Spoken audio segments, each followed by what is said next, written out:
Hello, it's my photo project. Share screen.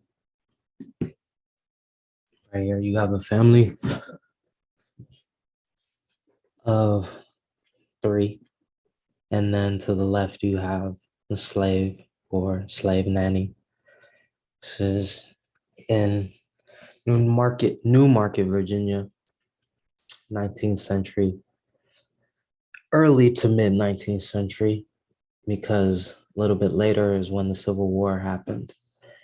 And this period is known as the antebellum period.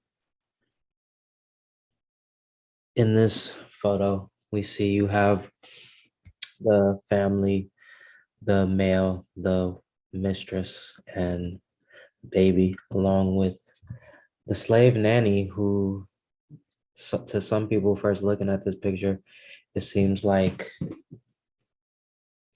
she's part of the family, but that isn't the case. In this picture, she's working and,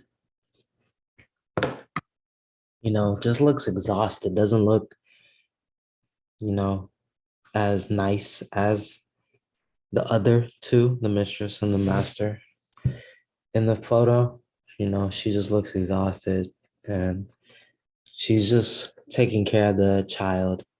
You see, even though that's the mother, the mistress's child, she's holding the baby. And it's kind of her job to take care and raise it, which I'll touch upon later. The topics I want to kind of cover is the role of the family and kind of the view of it through the nanny's eyes. Little bit of background. Slavery around this time had existed till the Civil War. You hear a lot about plantations when they talk about this time period.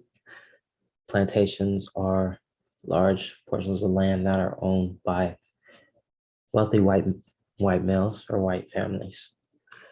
And Virginia was a region where they mostly grew tobacco. And at this time, the male was the most dominant, the most privileged of the family in the picture.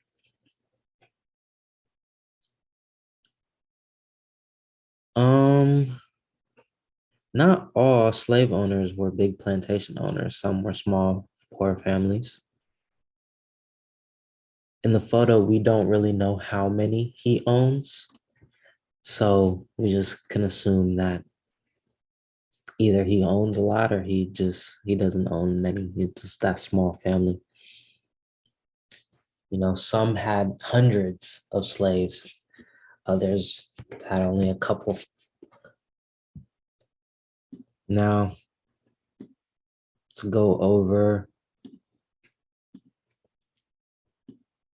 the master is what they referred to as the father, is person on the right. They usually had a couple of slaves on. They were violent towards the slaves, stories of being hit, kicked, whipped, anything you could think of.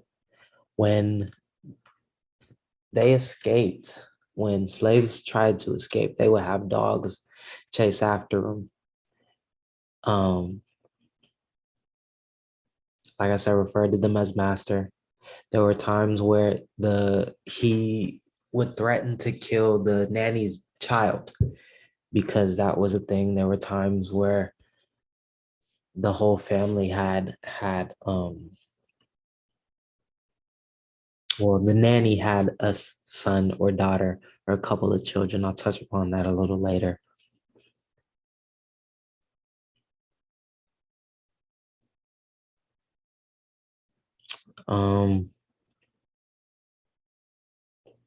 A common theme I noticed with the nannies or the women, female slaves, is that they were very observant and that they saw a lot of what the whole family did as well as other slaves, because there were always more than one usually. And just, were very observant and saw what they did. And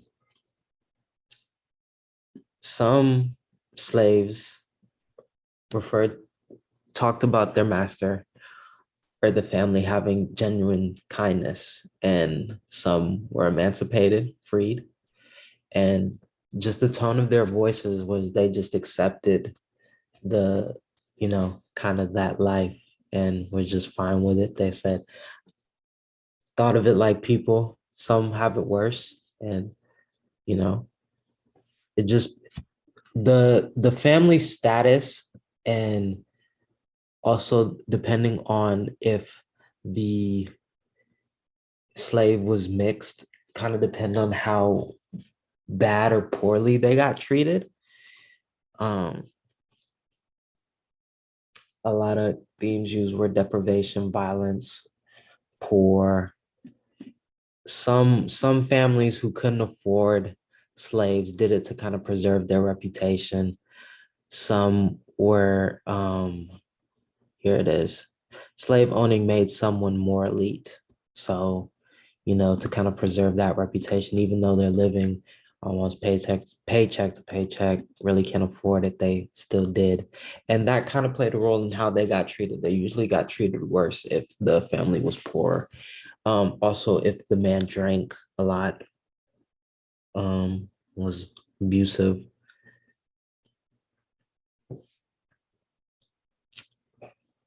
But to touch on the mistress,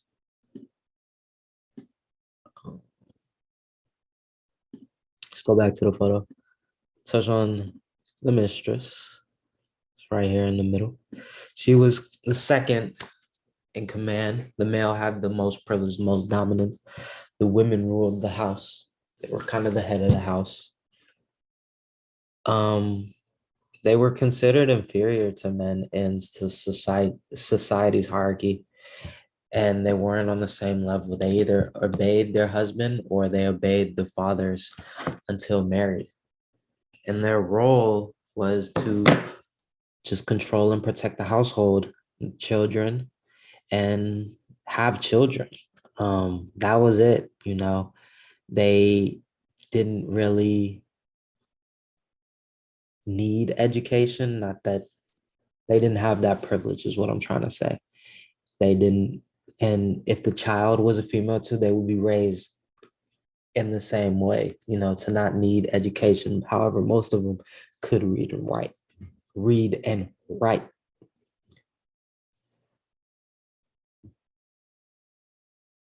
Um,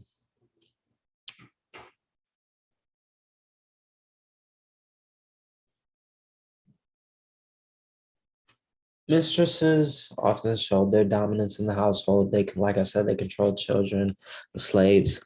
It kind of reminds me of one of the discussion questions we did.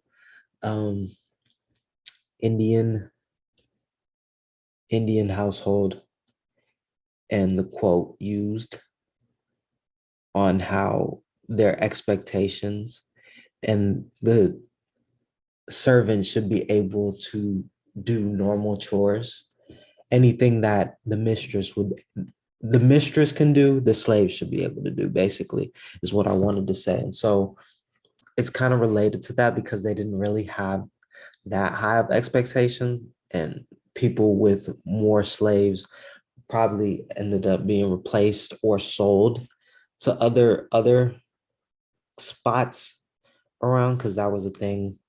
They usually, and it usually was the male who sold the slaves, but it just related, made me think of that because it's related to that. And, you know, kind of left those chores, those odd jobs of cooking, cleaning, gardening to the slave nanny. And even to take care of the child, that really wasn't the mistress's job, even though it was her son or daughter. Um,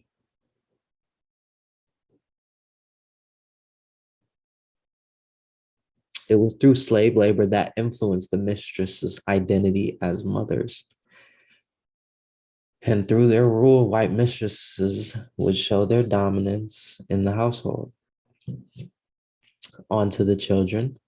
Well, no, whoa. Before I want to say they treated the slaves, it just depended, varies. Since they were viewed as inferior and they didn't have as many privileges as the men, they kind of took that out on the slaves and nannies and often beat them, sometimes worse than the male did, just because of that pent up anger and lashing out.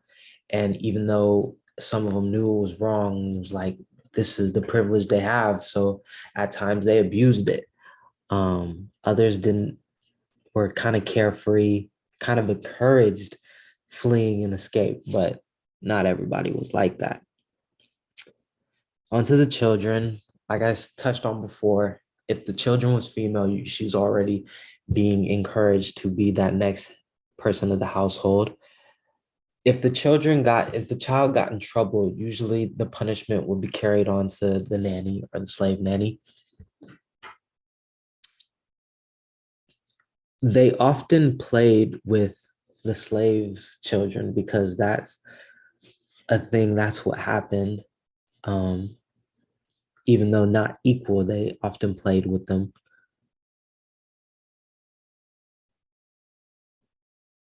And, you know, the slave usually raised them to a certain age where they didn't need to be raised anymore.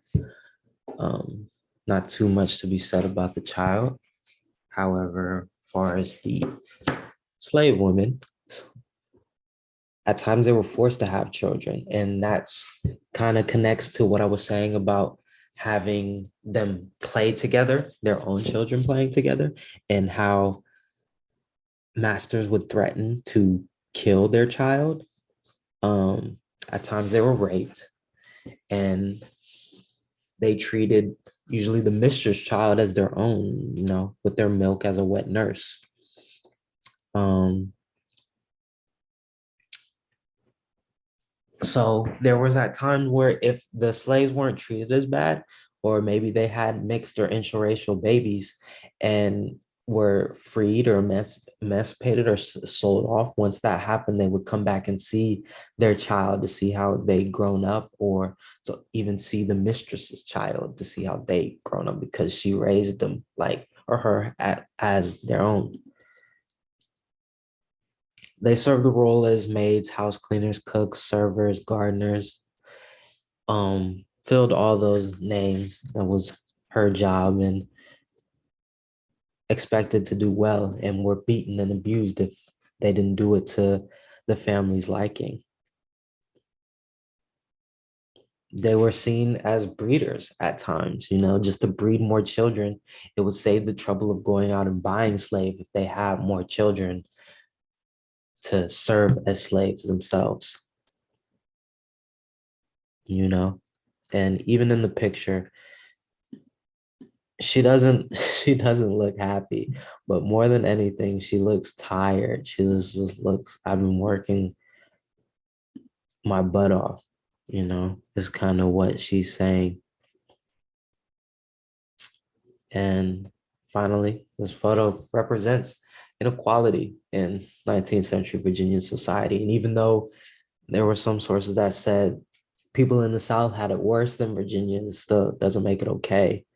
Um, White men were at the head of the society, um, owned large land and plantations. The mistress, considered inferior, but also had more privileges. And then next would be the child. Slave woman in the photo was the most oppressed and had little to no privilege or power. And that is all. Stop sharing. Maybe show the photo once more. And that's it. Thank you for listening.